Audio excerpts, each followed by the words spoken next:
The wind pressed against the tin roof of the shelter, rattling it just enough to sound like distant footsteps.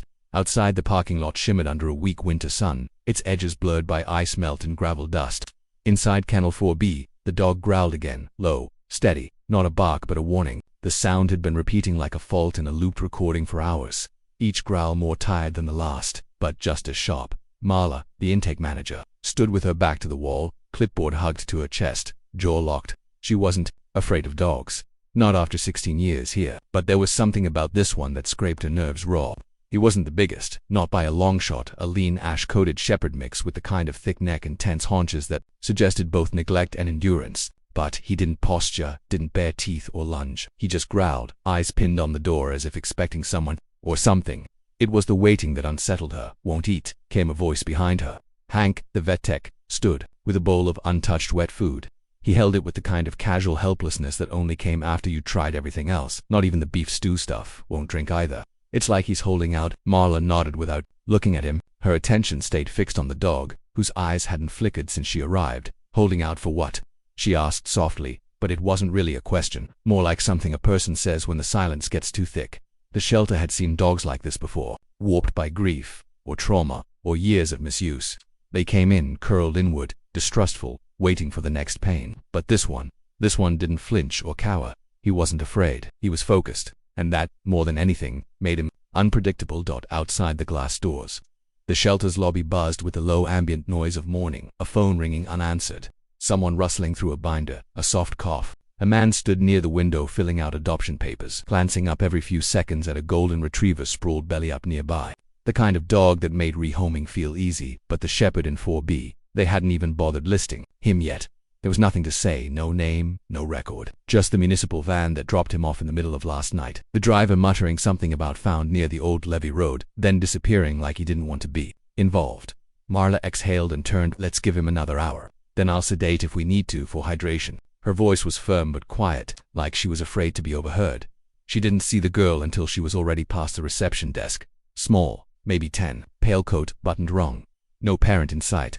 Her boots were muddy, not city mud, but the thick kind that cakes up after walking through a thawed field. Her eyes moved quickly, scanning the kennels, the people, then the hallway. "Sweetheart." Marla's tone turned instinctively soft, professional. "Are you here with someone?" The girl didn't answer. She walked right past her, following the corridor like she'd memorized it. Hank reached out a hand, but stopped short of touching her. "Miss, you can't be back here." The girl stopped at 4B. The dog was still growling, but something changed. Not volume, not posture, just a pause, a single blink, then back to that same low rumble, but less certain now. The girl stared at him through the mesh. Her hands were clenched into fists at her sides. "He doesn't like closed doors," she said quietly. "Not to anyone in particular." Marla frowned. "Do you know this dog?" No response. The girl leaned closer. Her voice was even lower this time, almost inaudible. "Bruno." The growling stopped, not faded, stopped. Cut like a cord had been yanked from a socket. The silence hit harder than the noise had.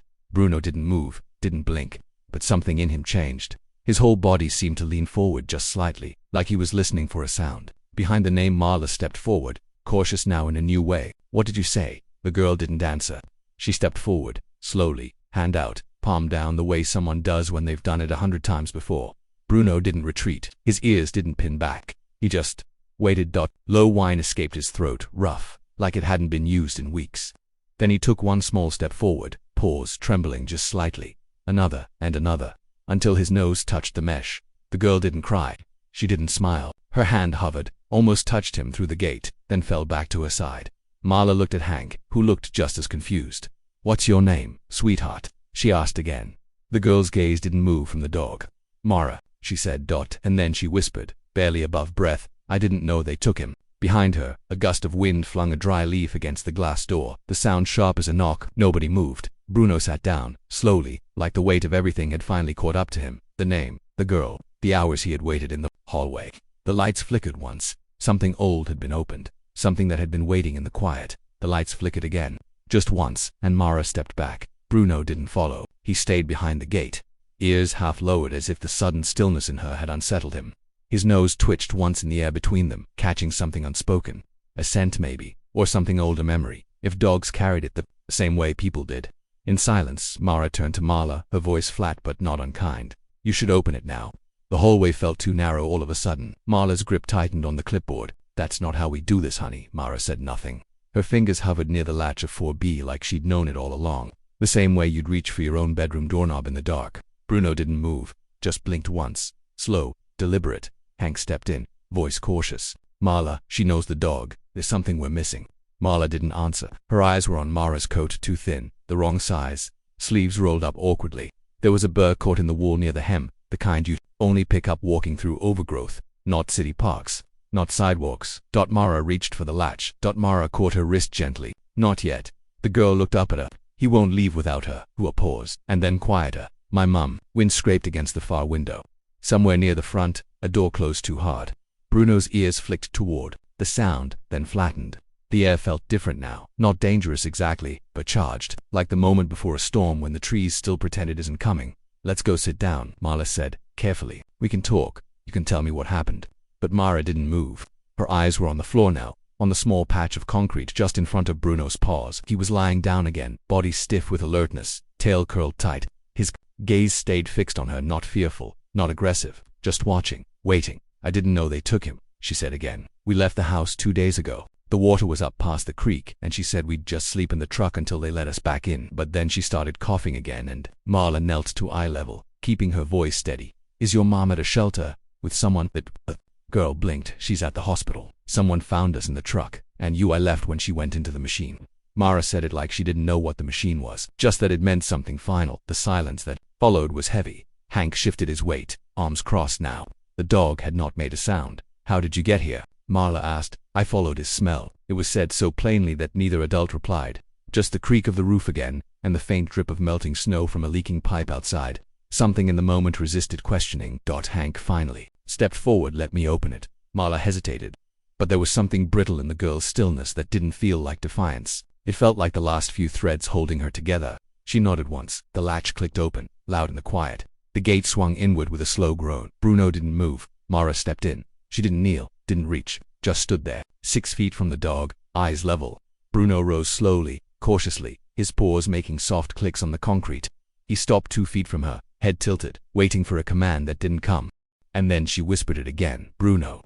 His body lowered in a motion that was half collapse, half surrender. He pressed his head against her side. No one spoke. Hank took a slow step back, gaze averted. Marla's voice came almost a whisper. That dog was guarding something, even before she came. She turned to Hank, brow furrowed. Did you check him? I mean really check for tracking chips. Any old injuries? He shook his head. Didn't get that far. He wouldn't let me near him. Marla nodded toward the door. Let's get a scan. I want to know where he came from.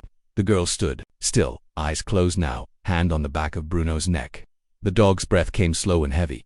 Marla took out her radio. Hey, Jason, can you prep the scanner? There was static. Then a pause. Then Jason's voice crackled through, puzzled. We've got a chip ID on the stray from Levy Road, but it's flagged. Marla stiffened. Flagged how? Another pause. Confiscated evidence, animal control alert dated back to December. Request hold for investigation. What kind of investigation? She asked. But there was no answer. Just a low burst of interference, then silence. Outside, the sky had darkened, not quite evening, but overcast now, pressing low. Snow flurries drifted sideways against the glass. Bruno lifted his head suddenly, ears up, staring down the hallway. Mara turned with him. The door at the far end of the shelter stood slightly ajar. Marla noticed it too. That was locked. She murmured. Hank moved toward it. But Bruno growled again, different this time, not at anyone. Just at the empty space beyond the door. Not fear, not threat. Warning. The open door at the far end of the shelter didn't move. No wind stirred it. No footsteps approached. But Bruno held his ground, body low, hackles faintly raised. Not in panic but precision. Every muscle was tuned to something the others couldn't sense. Hank stopped mid-step. It's probably just the wind, he said. But it wasn't. There was no breeze anymore, only a pressing stillness, like the building was holding its breath. Marla glanced at the girl. Mara's face had changed, not fear exactly, but recognition. Her eyes weren't on the door. They were on Bruno, reading him the way one might read an old scar, or a half-remembered dream. He growled again, quieter this time, throat deep. What's back there? Marla asked. Hank cleared his throat. Storage, old cages, the records room. Nobody uses it now. Marla hesitated. Why would a locked door come open on its own? I don't know. Faulty hinge. They both knew that wasn't it. Mara stepped closer to Bruno, resting her hand just behind his ear. He only growls when something's coming, she said, not when it's already here. No one responded to that. Marla finally moved forward, slow but deliberate, stopping just short of the threshold. The hallway stretched ahead, narrow, gray, unlit. She reached out and nudged the door with the edge of her boot. It creaked wider, revealing rows of dented filing cabinets and boxes stacked like forgotten memories. The smell was different back there, dust and damp cardboard, and something metallic beneath it. Bruno didn't move until Mara stepped beside Marla. Then, like a shadow, he followed. His tail was stiff, but not tucked. His ears rotated back, then forward again, constantly recalibrating. The three of them entered the corridor. Hank remained behind, back near the kennels, watching with the uneasy detachment of someone who knows the ground underfoot has just subtly shifted. Halfway down the hall, Marla paused. A single cage sat at the far end, half shrouded by a hanging sheet of clear plastic. It was rusted, older than the others, the kind they hadn't used in years. One door hung open. Inside was nothing, no bedding, no tags, not even a water bowl. Bruno stopped. Sound rumbled low in his chest, but it was no longer directed at the space around them. It was coming from inside. From memory. Marla crouched beside the cage, gently peeling back the plastic.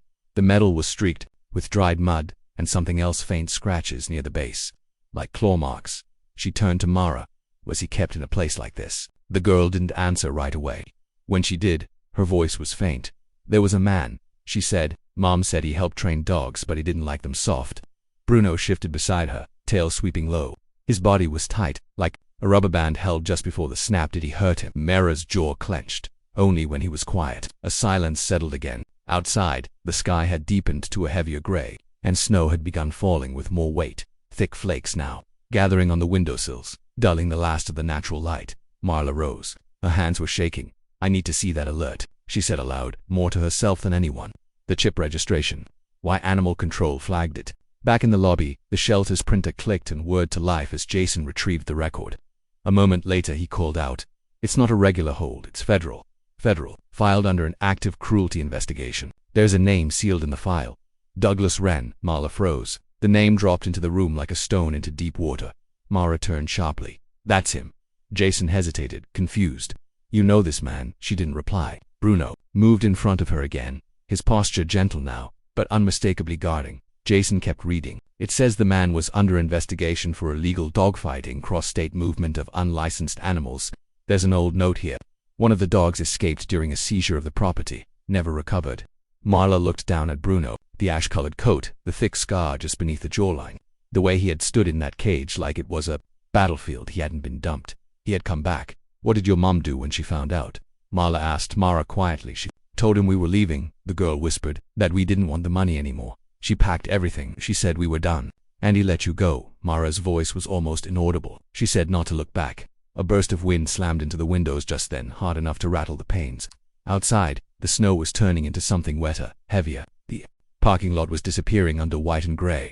Inside the shelter, Bruno suddenly lifted his head, his ears perked. He took 2 steps toward the front door, then stopped. Hank narrowed his eyes. "What is it?" Bruno turned his head, and for a second, his gaze landed not on the humans, but on the far wall. Mara stepped forward. "He hears the truck." The shelter went quiet. No one else heard it, but Bruno did. And Mara believed him. Bruno's body tensed, not with fear but recognition. His ears tracked the sound only he could hear. Distant, rolling, mechanical, tires crunching snow over gravel. Mara stood beside him, her small hand resting on the side of his neck. Her voice was steady when she spoke. "He's here." The wind outside had picked up again. You could feel it pressing against the shelter walls, creeping in through the seams in the windows, rattling the aluminum trim along the roofline. A gust carried the distant whine of a vehicle's engine as it approached, rising and falling like a pulse in the cold. Tank moved toward the lobby. "We're not expecting any pickups today, right?" Marla shook her head. "Not during a storm. Not unannounced." Bruno moved with a quiet, precise urgency. He didn't bark or lunge, just stood by the main door, posture alert, tail stiff and low. The way he positioned himself halfway between Mara and the entrance left no doubt about what he'd decided. "He remembers the truck," Mara said softly. "He always hated the sound of it." Marla approached the front window, brushing aside the condensation with the edge of her sleeve. Across the lot, a pickup had pulled off the service road, moving slow but deliberate, headlights cutting through the haze of wet snow. It stopped halfway up the drive, engine idling. She couldn't see the driver. "Jason," she called. "Lock that door." He was already at the control panel. The door clicked audibly as the magnetic seal engaged. Bruno didn't move. Inside the shelter, the atmosphere shifted. Not chaos, no one was panicking, but something older, deeper. Vigilance. A sense that whatever was coming wasn't here to negotiate. Marla turned to Mara. "Go into the back room. Take Bruno if he'll follow." Mara didn't answer right away. She looked up at the woman, searching her face not for instructions, but for truth. If he sees me, he'll try to take me to... The words were spoken so plainly, they didn't sound like fear, just fact. Outside, the truck's engine cut off. Everyone froze. The sound of the wind returned, more present now in the absence of the motor than a door opened. Heavy boots landed on slush. Slow steps moved toward the building. Back room, Marla repeated, firmer now.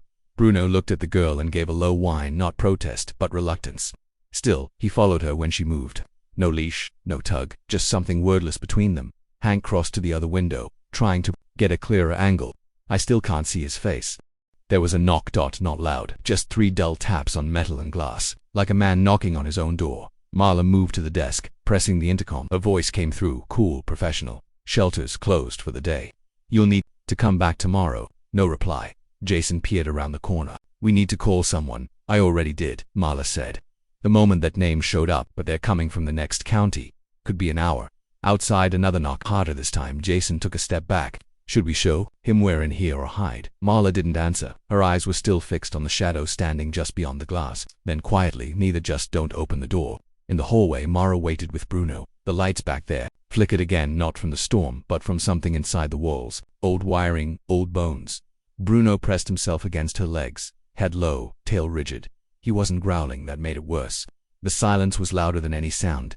He used to wear gloves, Mara whispered, voice barely audible, so they couldn't see the bruises on the dogs' faces.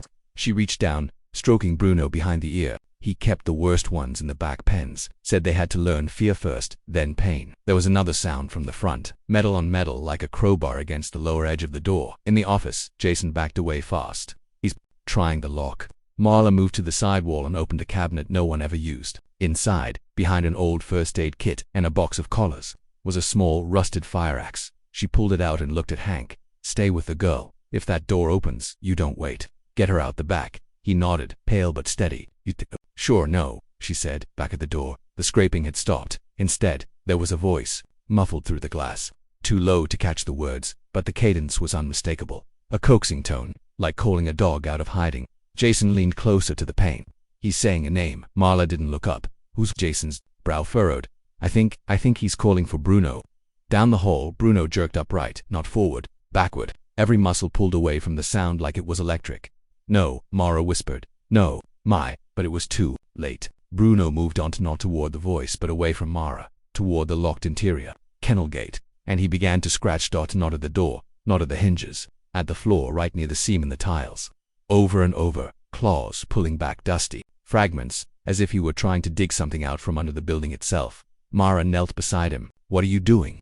Stop. Her hand paused. A smell rose up, faint but distinct. Earth, and something sour beneath it. Jason turned from the window. We've got movement. He's walking back to the truck. Marla crossed quickly to the door, leaving. No, he's getting something. Outside, through the snowfall, they saw him open the tailgate. A length of chain gleamed in the fading light. The chain uncoiled in the man's hands with slow deliberation, links clinking faintly as he walked back toward the shelter door. He didn't rush. That was the worst part.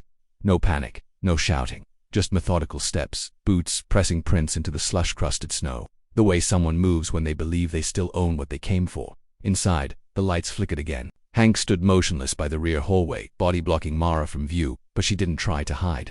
She knelt beside Bruno, still digging. His paws were red with dust now, claws chipping the tile seam, nose pressed low. Marla gripped the axe, with both hands, knuckles white. Jason had gone quiet near the door. No one said what they were thinking, that a locked building in a snowstorm was no longer enough. Then Bruno stopped. His paw struck something hollow. Not metal, not tile, wood, maybe splintered and damp. He sniffed once, then turned and stared at Mara, his eyes clouded with something between urgency and recognition. And then she understood.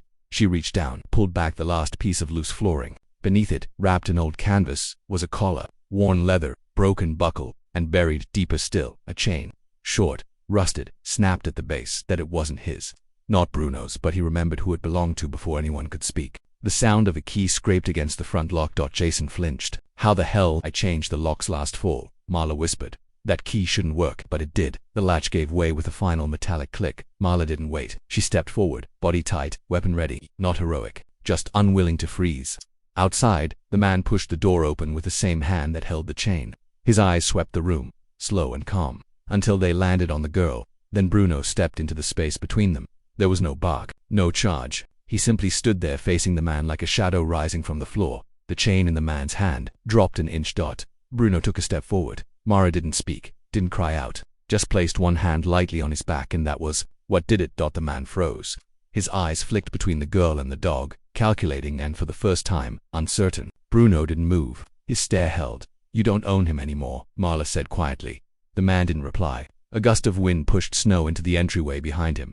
Then Bruno did something no one expected. He sat down, ears forward, eyes locked. His body said everything. Not threat, not revenge. Finality. The man stood a second longer too. Maybe then something in his posture softened. He reached back, pocketed the chain, and stepped away. No protest, no words. Just an old hollow man walking back to his truck. Snow swallowing the sound of his boots. The engine coughed to life, then silence again. Inside the shelter, no one moved. Bruno exhaled slowly and lay down, front paws outstretched, eyes half-lidded now. His muscles, long coiled like wire, began to soften. Mara dropped beside him, resting her head against his shoulder. The collar from the floor still sat between them, a reminder, not a bond. Marla eased the axe to the floor. It was over. 2 days passed before the roads cleared and the authorities arrived. Paperwork was signed, statements taken, files reopened. The man was gone by then, but not lost. They would find him. They always did. Mara's mother remained at the hospital, breathing easier now. The fever had broken. Her first words had been, "Is the dog with her?" And when the nurse said yes, she wept without sound. The shelter kept Mara for a while longer. Unofficially, no foster home was offered, and none was needed, not yet. She helped feed the quiet dogs, swept the back hallway, folded towels. The staff didn't ask much of her. They just let her be. Bruno never left her side. The other dogs no longer flinched. At his presence, somehow they sensed what had passed. He no longer growled, not once. Even when the wind howled against the roof or when a man came through the door too fast, he would simply sit near Mara, head turned, watchful, but calm. Marla noticed a change in herself too. She checked the locks more often. Yes, but she also walked the kennels slower now, hand brushing each gate, speaking softer. And every time she passed Bruno's space, now no longer labeled for B, but Mara's dog, she paused. 1 week later, the snow began to melt. The lot turned to wet gravel again, and birds gathered on the fence line, hungry for whatever the thaw unearthed. The shelter was quiet that morning, the kind of quiet that follows resolution. Mara sat with Bruno in the open yard, bundled in a donated coat, sketching in a notebook too large for her lap. Bruno lay beside her, eyes closed, face tilted toward the pale sun. At the edge of the yard, the old broken collar lay half buried beneath the thawing soil, not thrown out, not displayed, just left where it belonged, under the open sky. As the sun reached over the horizon, a single gust of wind stirred the long grass beyond the fence. Bruno lifted his head briefly, nose twitching toward it, then rested it back down. He didn't need to watch anymore. The past no longer followed him.